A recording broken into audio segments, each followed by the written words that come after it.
Well, despite the birth rate falling, America is still growing, albeit slowly, as nearly 1 million immigrants became U.S. citizens this past year. That is the third highest number ever recorded for a single year in U.S. history. That's according to the latest report obtained by CBS News from U.S. Citizenship and Immigration Services.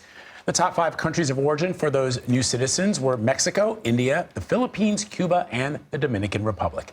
Let's bring in CBS News immigration reporter Camilo Montoya-Galvez to talk about this. Camilo, good to see you, my friend. So what factors led to this 14-year high in naturalizations? Good afternoon, Vlad and Lana.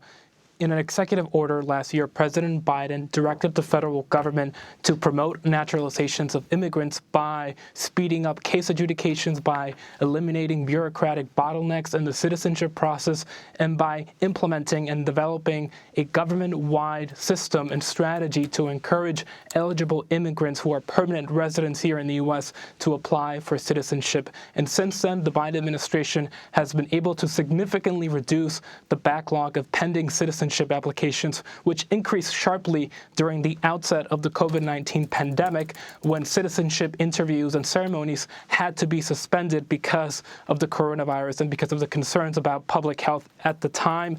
We also know that USCIS, the agency that oversees these applications, has been able to implement a hiring surge to have more adjudicators review these applications. And that's really how we got to this number. Nearly 1 million immigrants became U.S. citizens in fiscal year 2022. The only years when that number was greater was back in 2008 and 1996.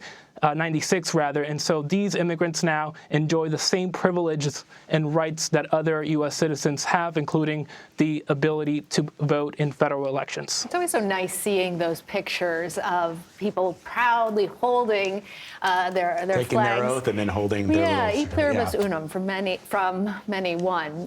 But only about 1 in 4 immigrants to the U.S. actually achieve citizenship. So we want to say congrats, obviously, to all of those new Americans.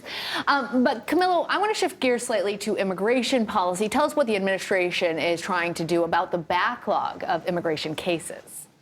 Sure. So USCIS, this is the Immigration Services Agency, still faces a backlog of over 8 million pending immigration cases, ranging from requests for asylum and U.S. citizenship to petitions for work permits and green card requests or requests for permanent residency. That is a huge backlog, Lana and Vlad, that has really crippled the government's ability to process many petitions in a timely and efficient manner. We also know that this agency faced a fiscal crisis back in 2020 when the pandemic led to a global shutdown of travel and also a sharp reduction in the number of applications. And that really hurt this agency because it primarily relies on application fees that it collects from these petitions.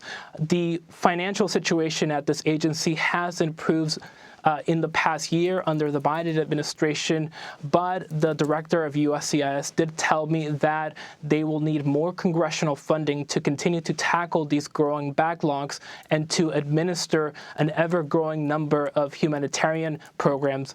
We know that this agency, for example, has been tasked with adjudicating applications from the tens of thousands of Ukrainians and Afghans who have been resettled in the U.S. over the past year. All right, Camilo, thank you.